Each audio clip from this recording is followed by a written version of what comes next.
Welcome to Home with Simone. My name is Simone, and a huge thank you to each and every single one of you guys that continuously supports my channel. Whether new or existing subscribers, guys, thank you so very much. Today's video will be talking about Optifast and what is Optifast. But before we do that, I just wanted to let you know that if you're just joining in for the first time, I am sharing my weight loss journey with the world, and so I have decided to take the route of the non-surgical bariatric program, and that video I will link in the description. Check it out so you can get all caught up with exactly what's going on, how I've lost a good number of weight in as to date, and also you'll understand better how talking about the Optifast has to do with my weight loss and with the program, because it is an essential part of the program. So let's jump right into it. And guys, I do have my notes. So I'm going to be glancing down, and I'm also going to be taking up my protective style. I do this to keep my curls. I did a video, goodness, months, maybe even a year ago, with how I protect my curls. And I'll go ahead and link that as well if you are interested in it. But let's jump right into it. So what is Optifast? Well, Optifast is a tool that's used to contribute or manage weight loss. It is a 900 caloric intake meal replacement. And now the calories do change. I take 4 Optifast packets a day, and each of those packets is 225 calories. So if you're taking 5, your caloric intake is going to be more than the 900. This is just to do with my experience and what I'm taking and how it works for me.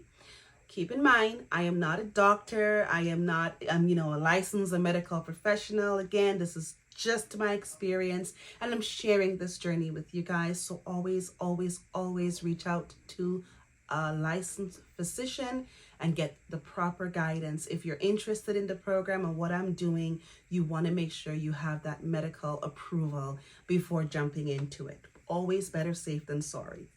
So let's continue. So we know it's for weight loss. We know now that it's a 900 caloric intake. That's if you have 4 packets. Each packet is 225 calories. What is it made up of? So the Optifast is 40% protein, 30% carbohydrates, and 30% fat. It also has all of your minerals and your vitamins that is required, that's needed. It has 100% of those. And it's also sweetened with sucrose, I think I'm saying that wrong, and stevia extract. It's also gluten and lactose free, which is great for anybody that has a gluten allergy or they're lactose intolerant. You're not exempt from the program. This is something that can work for you. Again, talk to your doctor about it and see what other contributing factors may affect your ability to do the program. It comes in 2 flavors. Now, this is what I've noticed. I noticed that when I went online, because when I decided to do the program, I was like, oh, let me see what this Optifast thing is. When I went online, there was so many different flavors. I'm seeing banana, orange, strawberry. But I did notice that it didn't actually say the Optifast 900, which is what's written on the packages. It just said Optifast. So I wasn't too sure what those were. My biggest thing is, and I know a lot of times, I get the, well, why didn't you just order it? It's still Optifast. Listen, it's not part of the program. That's really what it boils down to. It's not part of the program, so I did not go that route. I got my Optifast through the bariatric clinic at the hospital. That's where I purchased it from, and that's the choices that they have. Later on, we'll talk about making those flavors a little bit more exciting if you're not really fond of it. But for now, that's what they have, and so that is what is being used. The other thing I want to talk to you guys about is preparing the Optifast, the importance of understanding how to prepare it. So it's super easy. In one of my videos I did before, when I first started talking about my weight loss journey on this program, I actually filmed it where I followed the instructions to a T. It's 300 milliliters of water or 1 1/4 cups of water. It's sorry guys, I had an interruption, so I'm going to just kind of go back to what I was saying before because my dog barked. So preparing the Optifast, you're going to use 300 milliliters, or that's 1¼ cups of water, and that's per packet. After a while, I started adding way more, to be quite honest. I added way more water because I did not like how thick it was. The consistency was very thick and it was very sweet for me. If you like a sweet drink, then you may not want to add water to it, but for me, it was really sweet. You can use a mixer or a shaker. It doesn't really matter. It's up to your preference. And with me, even though I was using cold water, I still added ice. It just made it really, really refreshing, but that's also optional. The add-ons. So what can you do to make it taste better? Because I'm telling you, the vanilla was not my favorite. I found that they both kind of taste like cake batter, to be quite honest, but the vanilla was really sweet for me. But some people didn't like the taste, so they wanted to know if they had some alternatives that can be used to kind of help with that. Of course, you can use your extracts and you can use your 0 calorie, 0 sugar syrups and coffee flavors and things like that is fine. You can also use dark coffee, just black coffee, sorry, or the instant coffee. However, there is a huge difference between a meal replacement and a protein powder. And I know with protein powders, you can make cupcakes and cakes and muffins and pancakes and have a lot of fun using it in those ways to make the meal super interesting and exciting. But because this is a meal replacement and there is very, very important minerals and vitamins in there, you cannot heat this up. You can't make it in a hot coffee, like you can't make it a hot drink. You can't make it into any sort of a pancake or cake or muffin, nothing. It has to be consumed in its liquid form, and it needs to be cool drink rather than a warm drink. So keep that in mind if you're going to use coffee, that you chill the coffee first and then you add a bit of that in there to give it another nice taste, so you don't feel like you're drinking the same thing every day. So just to give you a little heads up with that. And also you can add lemon and lime. Honestly, the thought of that, to me, I'm like, ugh. But some people like it. So you know what? Everyone's taste buds is different. Some like sweet, some like salty, some like savory. Whatever it is that you like, as long as it is 0 calories, 0 sugar. And if you're uncertain, talk to the dietitian. Don't just jump and do it. Ask the right questions so you can be guided, so that you're not reversing what it is that's happening to contribute to the healthy weight loss. How do we store this? What do you do after you prepare it? Well, it's recommended that you drink it immediately, right? You make it and you drink it right away. That's always the best thing to do. It's more enjoyable that way, but you can store it for up to 24 hours in the fridge. I noticed, because I like to make mine just about a half an hour or so before I drink it, I noticed that it thickens up a bit. So if you're going to do it and you're going to have it in the freezer, or not the freezer, sorry, have it in the fridge for 24 hours, I mean, I think it's going to be relatively thick. So if you're not really into that consistency, or it's not necessary, I would just say, just stick to making it when you are going to drink it. And in that way, you're not wasting it. And it's also a little bit more enjoyable for you than having it 24 hours ahead of time. I mean, guys, it's a little packet. It's super easy to make, even if you have to travel with it. So unless it's like an absolute necessity, I would avoid having it in the fridge for 24 hours, to be quite honest. But it's an option. When taking Optifast, it's very, very, very important that your fluid intake is regulated properly. And that just means that you need to take, the goal is 12 cups of liquid, of fluid. And I know, right? When you hear 12 cups, you're like, oh, that's a lot of liquid. Well, when you think about the ways you can consume liquid, it's not that much, because, I mean, on a regular day, you can have 2 or 3, bottles of juice or cans of Coke or whatever, pop or sports drinks, these things. The good thing is that included in that 12 cups is your Optifast itself when you drink it, because you're also adding water to it. So you want to just make sure that you try to hit that as close as possible. Again, whether it's through having water, tea, and a herbal tea, your black coffees, any 0-calorie, 0-sugar drinks like your pop and things like that, you can really do it. Trust me, it's not impossible, but at least if it's hard in the beginning, challenge yourself every day to go up a cup. Because if you don't do that, you can definitely suffer some side effects, and we'll talk about that shortly. You are allowed a food allowance, and the good thing is that they do give you an allowance handout. But the guideline for that is 2 cups, and this is 2 cups of non-starchy vegetables per day. This is, you measuring it before you cook it. So what I noticed is I love spinach and bok choy and those things, but when you measure that and then you cook it, it's like a teaspoon, a tablespoon, right? So I kind of stuck more with things like the mushrooms and the cauliflower, the broccoli, like those firm, sturdy vegetables that didn't really shrink a lot when you cooked it. In that way, I actually was able to get the additional food that I wanted or needed, especially when I was feeling a bit on the hungrier side. And so that satisfied my hunger quite a bit, and it was very, very helpful. So keep that in mind. Don't venture away from the food allowance list. They give that to you for a reason, and there's a lot of foods on the food allowance list. So it's not like you're just stuck with one thing.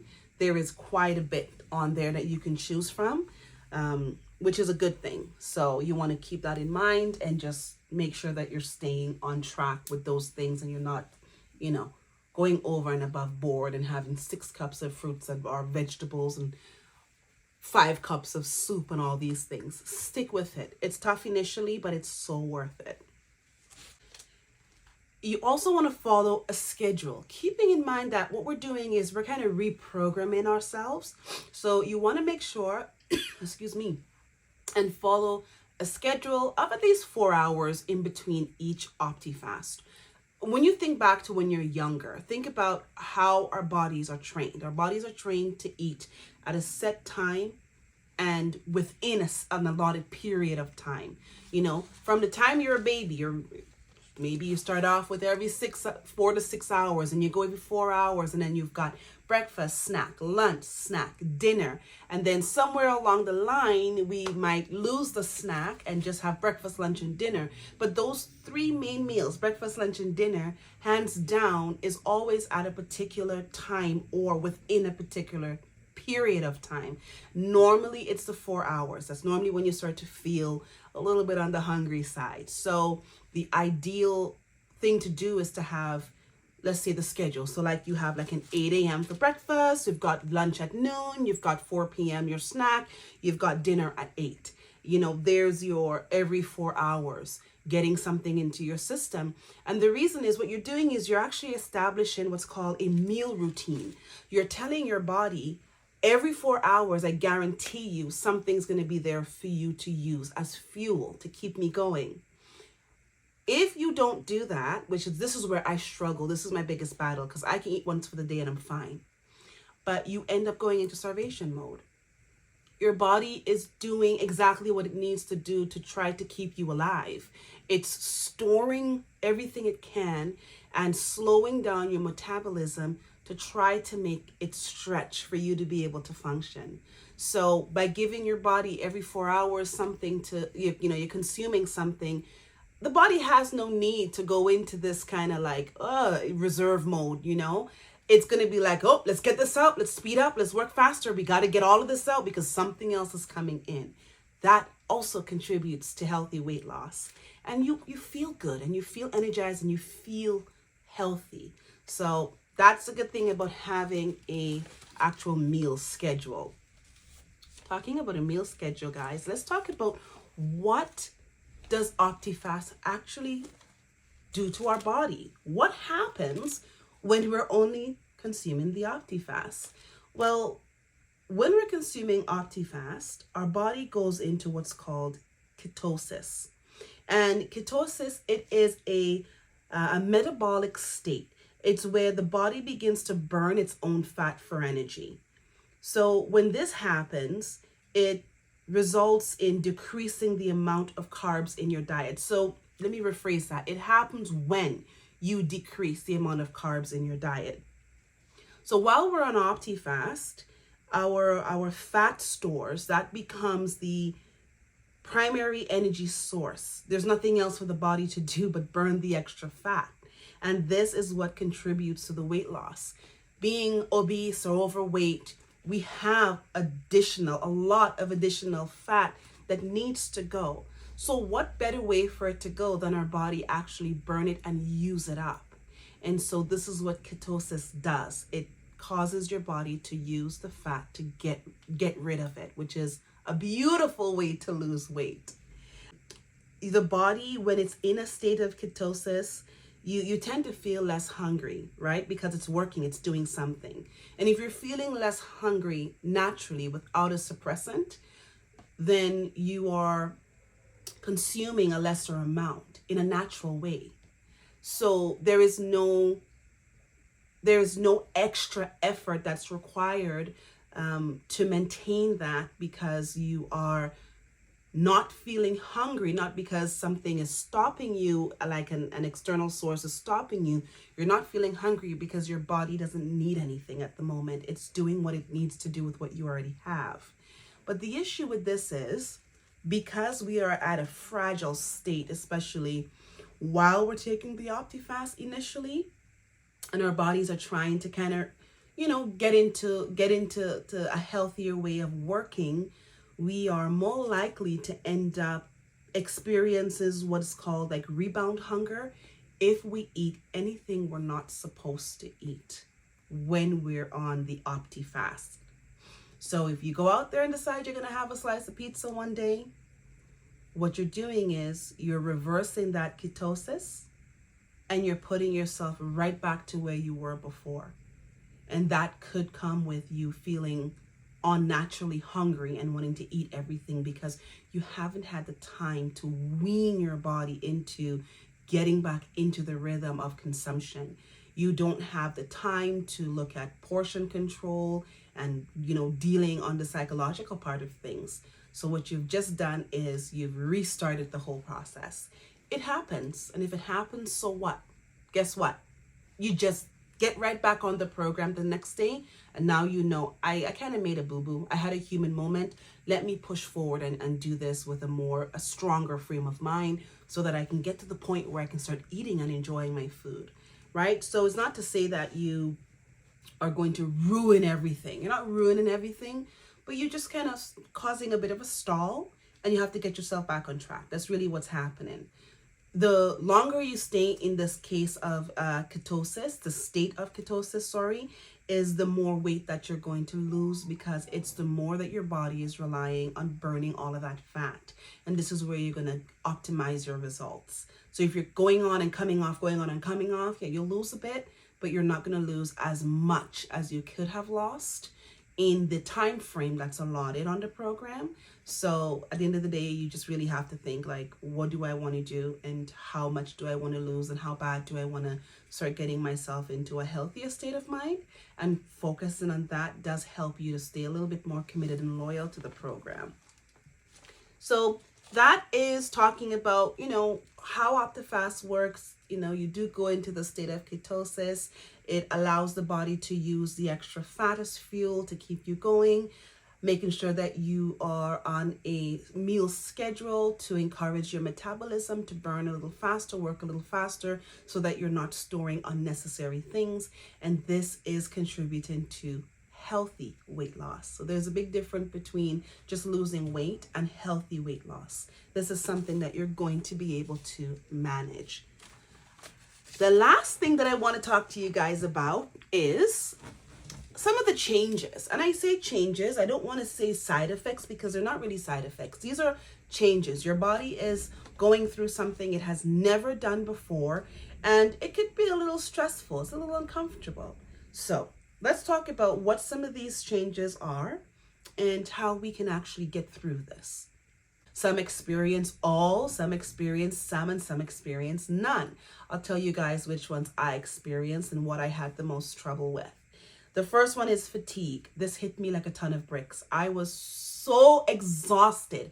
I didn't even want to move. I didn't even want to think. I was just completely exhausted. It's like that pregnancy exhaustion where you could stand and fall asleep. Like your body just wants to shut down and you don't know why.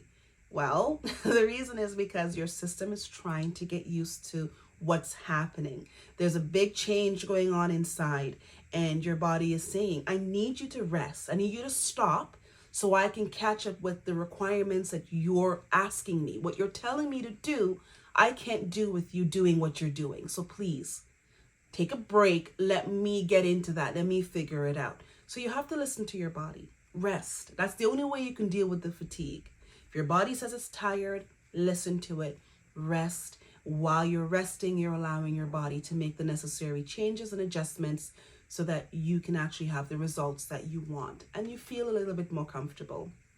Does the fatigue last indefinitely? No. No. The first couple of weeks, I'm like, oh my gosh, I'm gonna die. But after that, I started feeling super energized once my body, I would say about 10-15 days into it, once my body started feeling a little bit better and understood what was required of it and what was happening, I did feel a little bit better. Like I was tired, but it wasn't fatigue. I was able to work through it with little discomfort. Next thing is dizziness. Oh my gosh, guys, the dizziness hit me as well. And I take public transportation, and I remember being at the train station. This is what scared me. I was at the train station and I got hit with a dizzy spell that was so intense that I felt like I was going to fall onto the tracks. That's how I felt. It didn't happen. I just felt like it because I couldn't distinguish between where the platform was to where the track was. So I just stood there and I just leaned backwards until my back touched the back of the wall.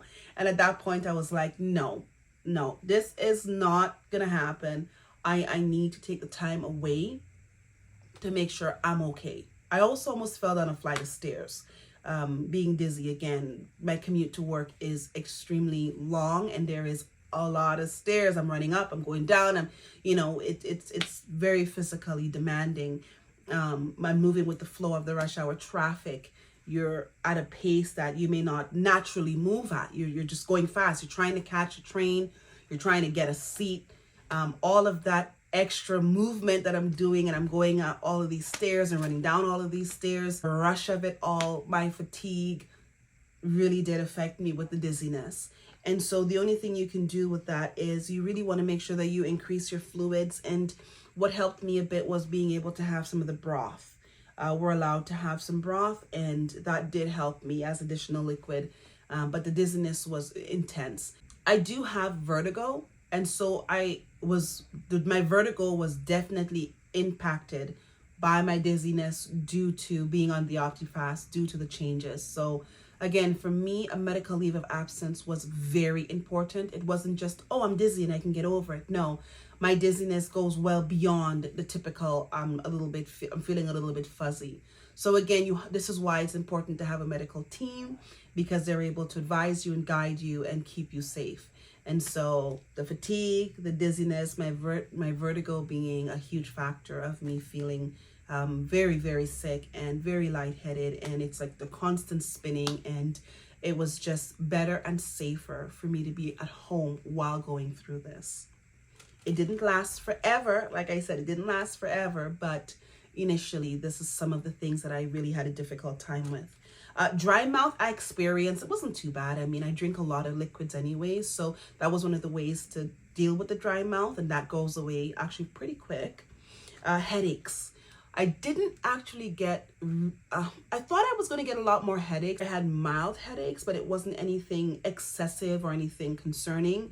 But if you do experience headaches, again, an increase in fluids, you want to make sure you follow your meal routine. And then also painkillers are fine as well to help you kind of get through the day, especially if you're getting these headaches. Food cravings. I didn't really have much food cravings. If you're getting food cravings in between your meals, or your shakes, I should say, you want to distract yourself, you know, go for a walk, maybe clean up a bit, do some laundry, wash some dishes, read a book, listen to music, distract yourself, because most of the time those cravings are cravings of boredom and not cravings of hunger. So you have to be able to distinguish, and the classes will help you figure out what is what.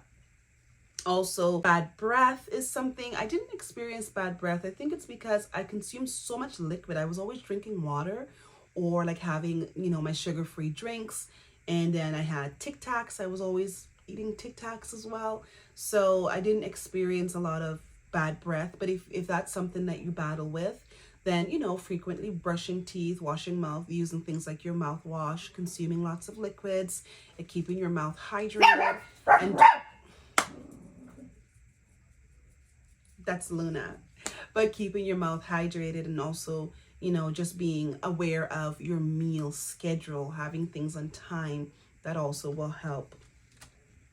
Now, I didn't experience all of these, but I did experience a bit of dry skin. Dry skin, brittle nails, and hair loss. Apparently, this is pretty normal across the board.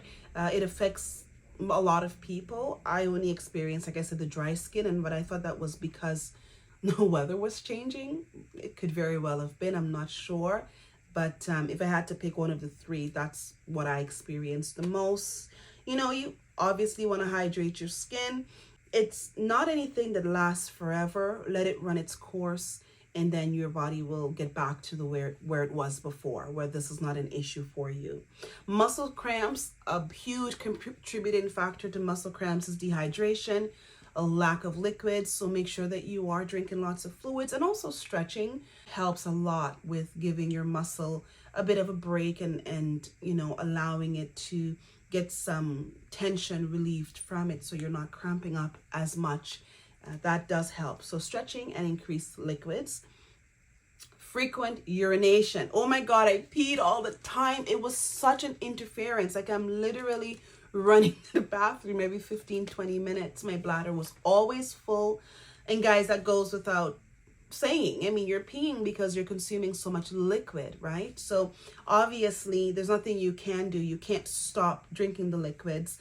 But if it gets to the point of where it is interfering with your ability to work, then you need to go ahead and have that conversation with your doctor and find out if maybe a medical leave of absence is going to be what's good for you, or if they can give you a little bit more leniency when having to use the bathroom, where you're not being questioned or you're not being reprimanded for, you know, all of these excessive little breaks that you're taking throughout a day. When you feel isolated at times, because it's not just a physical change, so much is happening to you. So it's very important not to be exposed or experience unnecessary stress.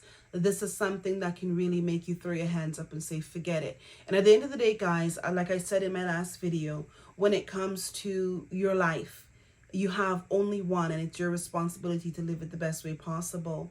And as gracious or as grateful as some of our employers are, at the end of the day, business is business. And I'm telling you right now, if I was to die today, my position is filled on Friday. So you really have to prioritize your life. And that's where having that conversation with your physician and getting the okay, if it's necessary to go on a medical leave of absence, that comes in handy. You're able to focus with little distraction and little stress, because too much stress, you will not be able to do the program. And going through all of the emotional highs and lows with this, the last thing you need is anybody putting a block in between you and your health and your ability to get healthy in a safe way. So that's something you really have to think about when doing the program. Constipation, that happened. A lot of people got constipated. I don't know. I didn't really experience a lot. I mean, I have diverticulitis, so I wouldn't say that my constipation is true constipation in the sense of somebody with a healthy working bowel or intestine experienced this. What my constipation was from is my diverticular disease got irritated due to the program and the lack of food and the excessive drinking and the pressure, all of these other things. And so that's where my constipation or my discomfort was. So yes, if you have diverticular disease, you can definitely expect some flare-ups. If you have diverticular disease and you know how to deal with this, then it's not difficult dealing with the flare-ups, and they don't last for very long. I personally use something called Restoralax, and that is a stool softener. It's gentle on the stomach. It is not like a high fiber or anything like that to cause diarrhea.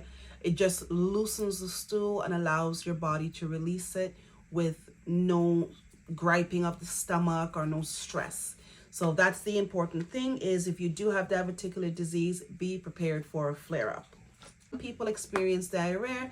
You want to make sure that you're staying hydrated, because if you do have diarrhea, guys, you know that you can get dehydrated, and along with that dehydration comes a lot of the muscle issues, dizziness, fatigue. All of these things are all components that can be triggered by diarrhea.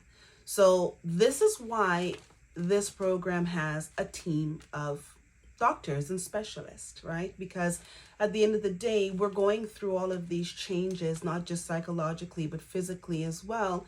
And sometimes we don't know if this is normal or how this is going to affect us, you know, in the long haul. And so having the physicians accessible and involved 100% of the time, all the way, is very important.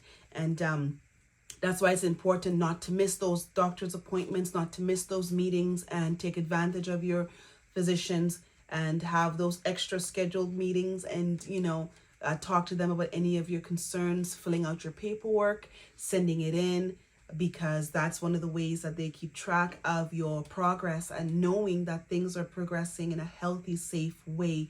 The biggest thing about the program that I like is they're looking at your safety, your health safety. This is not about numbers. This is not just about, oh, you want to get skinny and have a hot girl summer, you know. No, this is about losing your weight in a healthy, safe manner, and being able to control and maintain a healthy life going forward. So that's what the non-bariatric surgical program does. And now you guys understand what a huge part of the program that Optifast is. I hope on today's video I was able to bring some clarity as to Optifast, why I chose it, how it benefits you, and how it works, and how it contributes to healthy weight loss, because that's the most important part of a weight loss journey, is losing it in a very safe and healthy manner. Remember, guys, I'm not a physician. I'm not a licensed doctor or any medical anything. This is my journey. These are my experiences, and I just thought I'd share that with you. If this is something that you're currently going through right now, or you're thinking about, don't forget to always speak to your licensed medical professional, and they will be able to guide you through the process. All of those of you that are on your weight loss journey or a healthy lifestyle journey, I wish you all the best of luck. Keep your head up, stay focused. It's completely worth it. I can't wait to continue providing you guys with more updates on my weight loss and with my body reveal. When I do that, we'll talk about my pounds lost, my inches lost, and also my new sizes, because I am no longer in the triple XL. I have definitely lost quite a few sizes. We'll also talk about some of my insecurities and how I get over those, because with weight loss, your body does start to look a lot different. But we'll get into that in my very next video.